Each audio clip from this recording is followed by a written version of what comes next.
So, enwere this video na kwade na keda na circulating because I'm kan kene kwa nya bana biko ki si watch ka Cautionary na share video.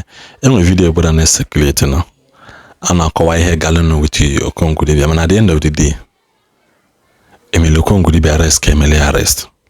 Na ghọta. Now, ihe na-akpọtụ bụ na ọbụrụ gọọmenti Soludo kpụrụ ya na ọbụrụ nka na n'ọnya na case vice president vice governor n'ojoka wee dee ihe nwa n'ojoka wee post ihe nwa no ịmago ana-akọghị. The most question dị there na Okongwu Dibia danye n'ọnya malia. Okongwu Dibia danye n'ọnya malia. Ụha. Ona akunu se video propaganda se hapụ akwa na nwere ihe akwa mesi mee nke asị mee nke ọzọ. Deep down ịmakwa na akwa so contribute n'ihe na-eme na Igbo anyị today. Our youth to become lazy. Our youth achọzi ịlụ ọrụ. The high rate of ịtọrọ mmadụ can increase ya. Onye ebugulu achọba ego eji wee gwọ kite. Onye na-agwọ kite the idol. Onye na-eji je meet ama njikwa gị kedu ihe na-alụ. The high rate of ime Yahoo, ime na mmadụ ihe n'ike, ime increase. Ekwunite okwu asị na nna ha na revenge ihe ndị nna nna gị mere, ndị nna nna gị mere, ndị ha mere ndị nna nna gị. And I keep saying this thing. Mgbe ya mana these boys the wicked. Bụ mgbe ị anaghị enwe ego ya eji wee zọ mama gị n'ụlọ ọgwụ ụmụazị ha ke akaụntụ gị n'ala gị mma gị ahụ nwụọ. That is when you will know that this thing is very very wicked and evil. The every year support today will come for you, whether you like it or not, or whether directly or indirectly, you must repeat. Come and knows everybody's address. And Masaka Hapo Okongwu Dibia no. Government should do what is right towards him. If he is found guilty, let him face the law. Because Noburo Mbusi Amulomata Kereka na Ageja. Okongwu Dibia has been cautioned before. Okongwu Dibia has been given opportunity to rewrite his wrong before. What did he do? He squandered those opportunities. And I see no endorsement. There are so many people na endorsements. One-on-one na endorsement. Sabinus na endorsement. Ezugo na endorsement. JPAC na endorsement. Oga IB na endorsement. There are people na endorsement. Man, when he are being no, there are some things there are some deals that are too good to be true. There are some deals that are too good to be true. Yotago, more than ever, here presented to me in Joe. Many times people send me here na inbox. Some talk about this. Doka nene yana will my intellectual property nene editing. Well, I make research about it. If the dots are not adding up, I will not talk about it because I show me here team na problem eche. Because at the end of the day, my amount and the hate. And it will be a very shameful thing for a young man growing up in it your family in Hebagalia. It will legal to me house when I'm up tagananga. Social media is a worldwide web. One obuna kwesi potano. Me head them machulego nkege mabalo onwegulu. Oborozi kiwe attack one then attack roge. Pobandana borogafa. Ofodi yedi man ofodi amandi. Yekucha kwam. Kodun. Okongwu Dibia. Ife di ike delisi. Okongwu Dibia has been arrested for some days now, or will I say for over a week now. So many people, you know, do ke reason eji we may arrest. Now pay attention. The reason eji we may Okongwu Dibia arrest. A lot of people they put you narrative. Mandiri mezu go maje park. Vanta they put you narrative. No jukwe wuru no because undi Dibia ona agba video ona eme advert ke eji chuba agente. Onwo ndị dibia Okongwu Dibia na-agba video mere eji chụwa Okongwu Dibia.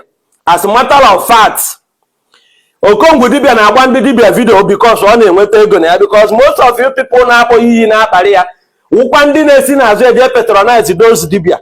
Most of you people ụkwa ndị na-enye ya percentage o wee gbaje unu na nke dibia. So nke a business ka ọ na-eme kama na ọ na-awa aka na-agba ha mmadụ ofu aka ndị ochere ya na ya kwụọ ama nkuzi.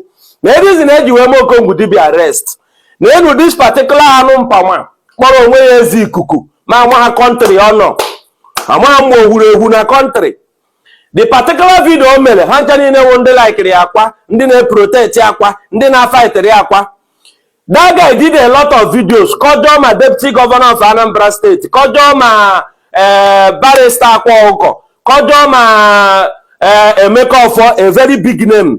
So a lot of people, government personnel so balele the watch na the video man does na yana akwa na azo nwan man does no abatiri akwa ebe ono. He said a lot of things.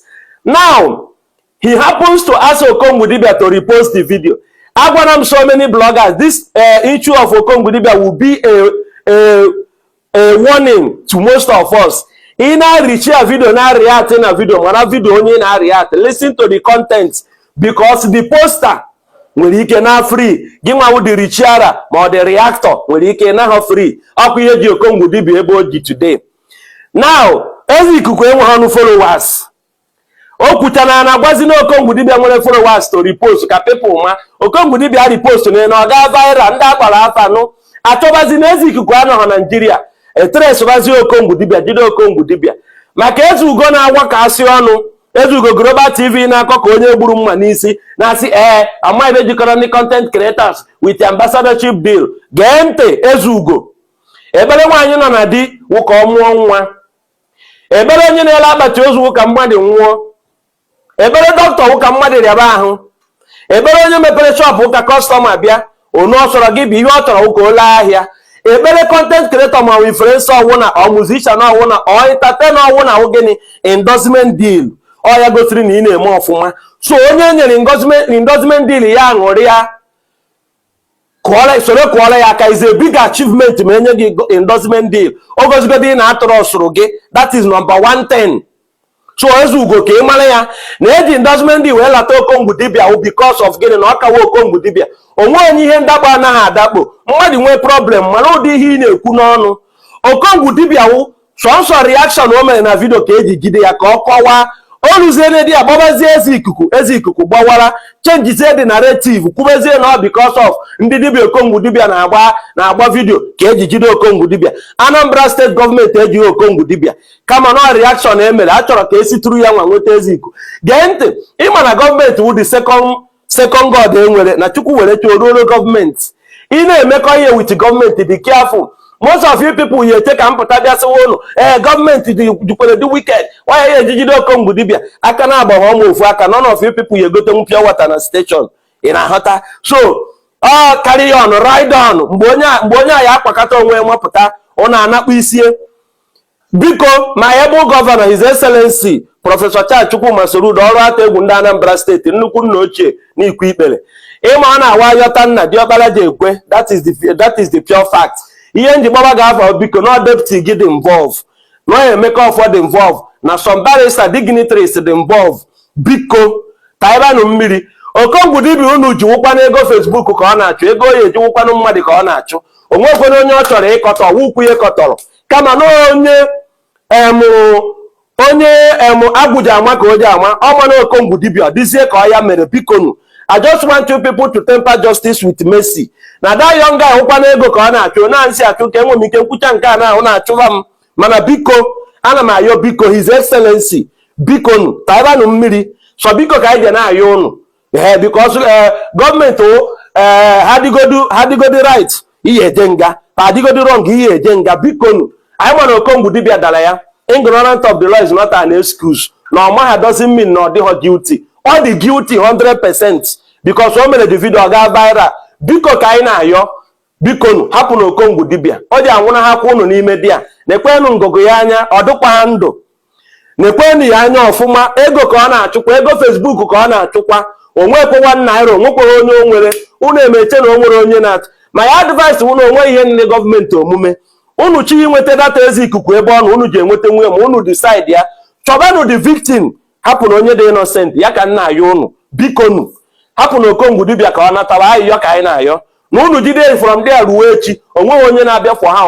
onweghị na-abịa for him onweghị onye o nwere sọsọ victim ka ọnwụ anụ ọhịa n'ebe ọ na-ewere na-eset trapụ ọ banyena so many content creators learn from this ịma ọ na-abụ nnekwasị ma asị a na-akọberika unu eche mgbe mkparịbara gọọmenti nụba ụfọ hapụ onye a hapụ onye a anwụrụva m amụ m na onweghị onye n'ime unu ya abịanwụ biko ana m ayọ biko so hapụrụ na ya Okongwu Dibia na ọ maghị ihe mere biko chudi nkesi mmecha video unu find ya offensive chụba m biko nụ unu kpụrụkwa m ụdị family nwere ha nwekwara ike ime m abandon na ịmụ n'ime di ya nwe m ike ịnọ na station bie posta m na-amụ everywhere na burial date m erubekwene So biko ka unu harakwa ịbịa for me, biko ka anyị na-ayọ